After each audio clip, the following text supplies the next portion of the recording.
The morning sun spilled through the kitchen window, casting a warm golden glow across the room. The soft aroma of vanilla-scented candles lingered in the air, mixing with the rich scent of freshly brewed Colombian coffee. At first glance, everything seemed ordinary, peaceful, but almost too peaceful. Leela was humming a quiet tune as she poured coffee into her mug.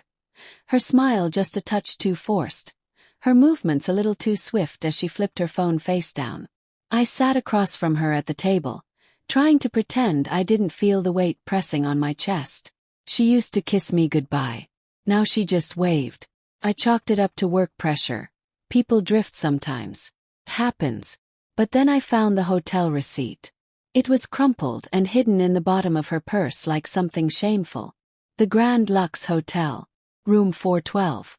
Thursday night. The same night she told me she was buried in meetings, working late. That's when the illusion began to crack. The perfect life we'd built started to crumble, and the version of me who trusted her died quietly, over a cup of morning coffee. I followed her the next Friday. My hands trembled on the steering wheel as I trailed her Uber through the city. My heart beat like a war drum in my chest. She stepped out near a downtown bistro, her heels clicking confidently on the pavement.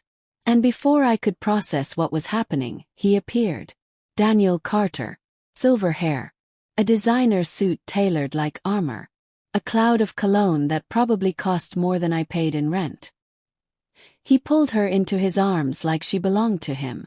She sank into him effortlessly, laughing, whispering, kissing like I didn't even exist. Took pictures. I recorded every second. Every frame burned itself into my memory like acid. But I didn't confront her. Not yet. Instead, I turned my attention to him. And that's when I found her. His wife. Evelyn. Graceful, razor-sharp. Devastating in a quiet, unshakable way. And they had a daughter too. Sophia, 17. Innocent. Oblivious. They deserved to know. I created a fake account. Sent Evelyn a message. Your husband is cheating on you. I have proof. She didn't believe me at first. Not until I sent the footage. Then came the silence. Tears. The rage. I want to ruin them, she said through clenched teeth. And just like that, we became allies in retribution. Leela's company was hosting their annual gala, a lavish masquerade ball dripping in wealth and glittering masks. She didn't invite me, I told Evelyn. Said it was a work-only thing this year. No spouses allowed. Tomorrow. It's time. I texted her. We arrived together at the venue. Evelyn wore a sleek black gown that clung to her figure like a promise of revenge. Sophia stood by her side, hesitant but determined, her eyes searching the crowd for the man who had shattered her world. I walked in with Evelyn on my arm, a faint smile playing on my lips as I took in the opulent surroundings. Crystal chandeliers sparkled above. Laughter echoed. Champagne flowed like water. Then I saw her.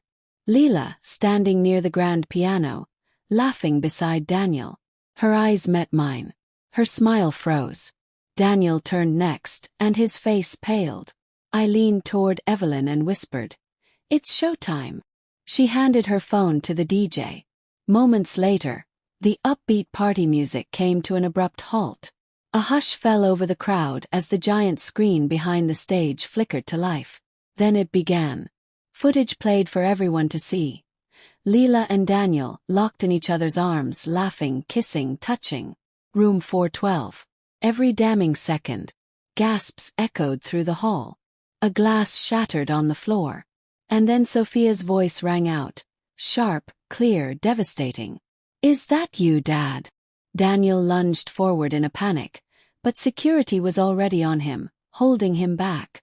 Leela stood frozen, her wide eyes brimming with disbelief. Her lips trembled. "You knew," she whispered, stumbling toward me. I met her gaze and gave her a cold, deliberate smile. I did more than know. I orchestrated it. Her mascara was running in streaks down her cheeks as she reached for me, her hands trembling. "Please." I never meant for it to get this far. I stepped away from her touch. "You meant every word you said, every lie you told, every night you spent with him. Daniel was still struggling against the guards, his voice hoarse from shouting Evelyn's name. But Evelyn stood tall, statuesque, untouched by the chaos. Not a single tear marred her face. "This is what you've built, Daniel," she said evenly. "A monument of deceit. And now it's crumbling right in front of everyone." Leela turned to her, furious and desperate. "You dragged your daughter into this. This was cruel." Evelyn's smile could have cut glass. "No, you dragged yourself into this the moment you chose to sleep with a married man. Sophia deserved the truth." Sophia stepped forward, her voice shaking with emotion. "You were like family to me, Leela. Like an uncle." Leela collapsed under the weight of it all, the room spinning away from her. And then came the final nail in the coffin. I reached into my jacket and pulled out a thick envelope, held it up. "Divorce papers," I said. "Already signed. You walk away with nothing." Her lips parted, then closed again, no words came. I glanced toward the bar, where Hercio stood frozen in place, his face pale. "He knows everything," I added. "I made sure of it." Leela looked utterly gutted. Daniel was terminated on the spot. Evelyn had already locked down the bank accounts. Sophia would never see her father the same way again. And Leela? She lost it all in one devastating night. Her name, her relationship, her carefully constructed safety net. Weeks slipped by. The tabloids devoured every detail of the scandal like wolves. Headlines splashed across newsstands. Evelyn filed for divorce and walked away with everything: house, custody, and her dignity intact. Leela tried to reach me. I called. She messaged. She sent letters full of apologies, promises, regrets. But I was done. I'd moved to a quiet apartment near the water. No granite countertops. No picture-perfect posts. Just silence and peace. For the first time in months I could breathe without pain.